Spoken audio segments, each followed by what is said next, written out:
pessoal, nós vamos estudar hoje sobre abuso de autoridade, que é uma lei bem antiga, lá do ano de 1965, que é a Lei 4898, que trata do abuso de autoridade cometidos, como o próprio nome já diz, autoridades, né? Observações iniciais em relação a essa lei de abuso de autoridade. O direito de representação e o processo aí de responsabilidade, que pode ser tanto administrativa, civil ou penal, contra as autoridades, depois nós já vamos ver quem é considerado autoridade, que no exercício de suas funções cometerem eventualmente algum abuso, elas vão ser reguladas por essa lei de abuso de autoridade, 4898.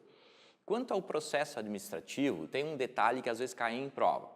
De acordo com o próprio artigo 7º, lá parágrafo 3º, já transcrevi aqui, o processo administrativo ele não poderá ser sobrestado. O que é sobrestado? Ele não poderá ficar suspenso, ele não poderá ficar parado, né? Ele não pode ficar, não pode procrastinar, né? Então ele não poderá ser sobrestado para fins de aguardar, então, a decisão da ação penal ou ação civil.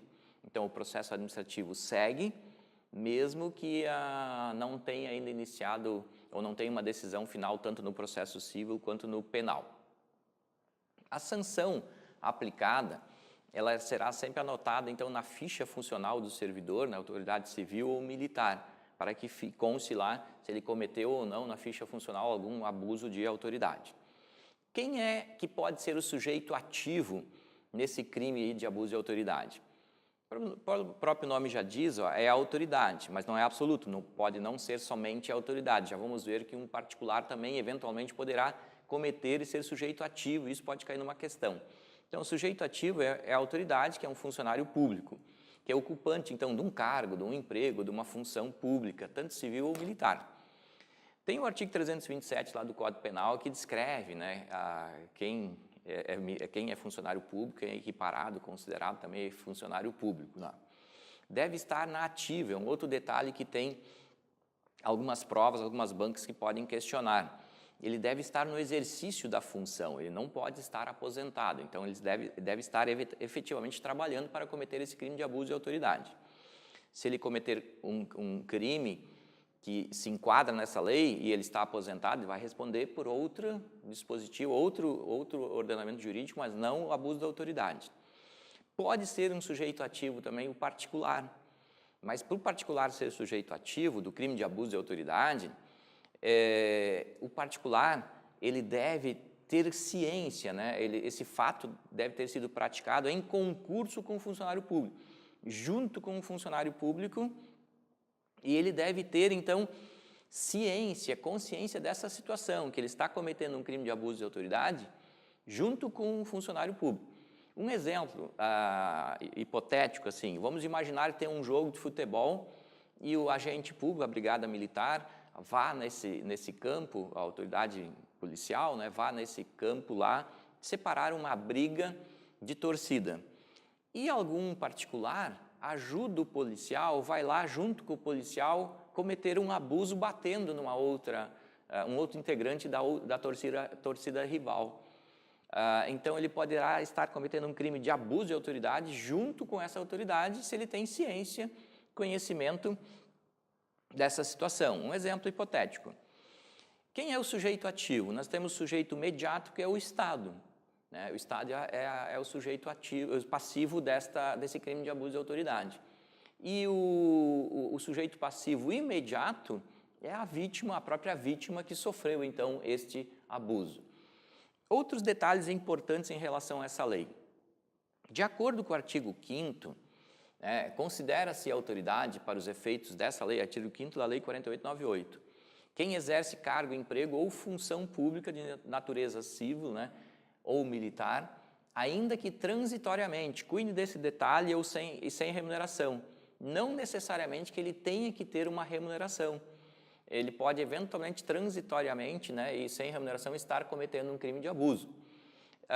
Um jurado, ele exerce essa função, naquele momento, ele está sendo um juiz lá de fato, né, julgando o seu semelhante, então naquele momento ele é uma autoridade.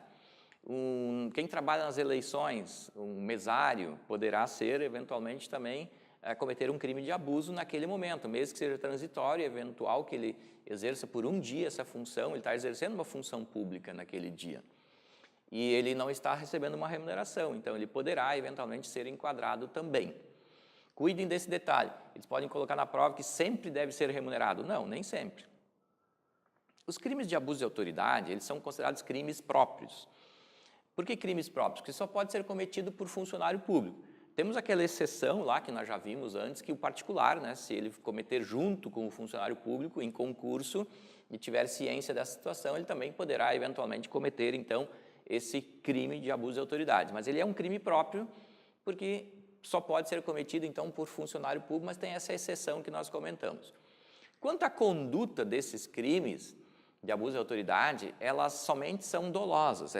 O agente deve querer, ele deve ter a intenção, ele deve ter o desejo de cometer o abuso de autoridade, ele tem que ter o dolo. Não existe o crime de abuso de autoridade na modalidade culposa.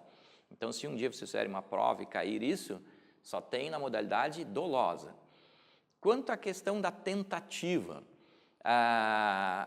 temos as condutas lá do artigo 3º, que nós vamos ver daqui a pouco, e as do artigo 4º. No que tange ao artigo 3º, não cabe tentativa.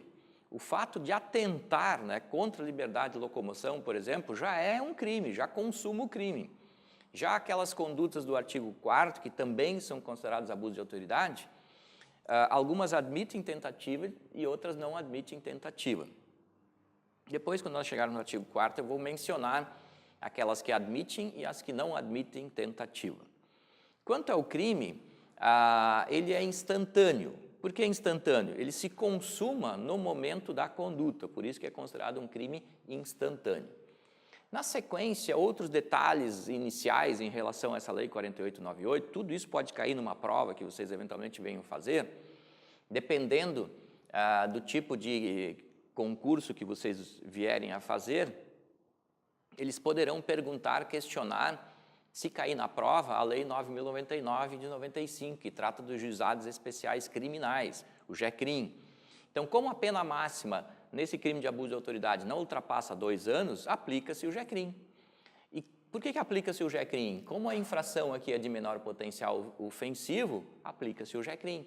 Então, aceita a transação penal, aceita a suspensão condicional do processo, não cabe também prisão em flagrante, porque nesse caso há um termo circunstanciado, fácil TC, que é o termo circunstanciado. O direito de representação, ele será exercido, então, por meio de petição. Daí nós temos aqui alguns requisitos, que eu já coloquei ali embaixo, que são exigidos pela lei. Deve ter, então, a qualificação do acusado, deve descrever o fato também com todas as suas circunstâncias em 2 vias, e se houver testemunhas, o máximo de testemunhas são 3. Então, aqui em cima na letra A, diz que será dirigida à autoridade superior que tiver competência legal para aplicar, né, a punição. Também a autoridade civil ou militar culpada, a respectiva sanção. E dirigida também ao órgão do MP, que tiver, então, competência para iniciar, né, o processo crime contra a autoridade culpada. E aqui uma observação.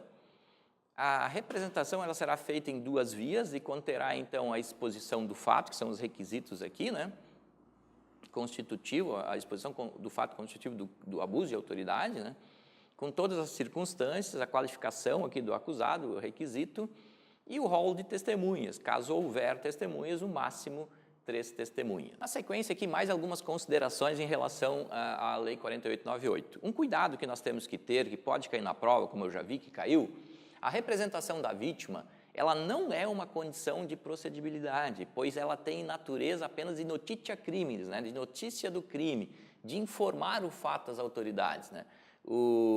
E pelo artigo 2º nós já vimos que as autoridades são a autoridade superior, né, e o Ministério Público. E por que ela não é uma condição de procedibilidade? Uma vez que essa ação penal ela é pública incondicionada. Pelo artigo 16 da própria Lei 4898, diz lá, se o órgão do MP não oferecer a denúncia no prazo fixado nesta lei, na Lei de Abuso de Autoridade, não é pelo CPP, No CPP, o MP tem 5 dias para denunciar se o réu está preso e 15 dias se o réu está solto. Aqui, pela Lei 4898, né, o prazo, a lei já fixa, lá no artigo 13, 48 horas. Então, se o MP não oferecer a denúncia no prazo de 48 horas, será admitida, então, a ação privada, aquela subsidiária, né? Ação penal privada subsidiária da pública. O órgão do MP poderá, nesse caso, aditar a queixa, né? Repudiá-la ainda e oferecer denúncia substitutiva e também intervir em todos os termos do processo, interpor recursos, né? E a todo tempo, no caso de negligência do querelante, o querelante é o autor da ação, aquele que foi vítima, né?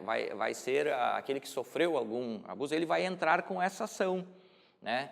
Ela é uma ação penal pública incondicionada, é o MP que tem que entrar, mas caso o MP não faça isso, né? Não entre com essa ação dentro do prazo que a própria lei já diz, que são 48 horas, o particular poderá, então, né, entrar com essa ação privada que é chamada de subsidiária, né? Ela seria uma ação penal pública incondicionada, ela é uma ação penal pública incondicionada, mas pelo artigo 5º até da Constituição, cabe a ação subsidiária se o MP for inerte, se ele não entrar com a ação dentro do prazo que a própria lei já fixa, né? Pelo CPP, como eu comentei, são 5 dias, se vai cair um dia numa prova, se o réu está preso, e 15 se o réu está solto. Pela lei de abuso de autoridade, pelo princípio da especialidade, temos que seguir essa lei, então são 48 horas. Bom, então, se houver negligência por parte do querelante, que é o autor da ação, o querelante entra com uma queixa contra o querelado, né? O ofensor é o querelado, e o ofendido vai ser o autor da ação, que é o querelante. Ele poderá retomar, então, a ação principal, né, como parte principal, o MP poderá fazer isso, então. Se cair numa prova, temos que atentar para isso, principalmente esse detalhe aqui, que ela é uma ação pública incondicionada.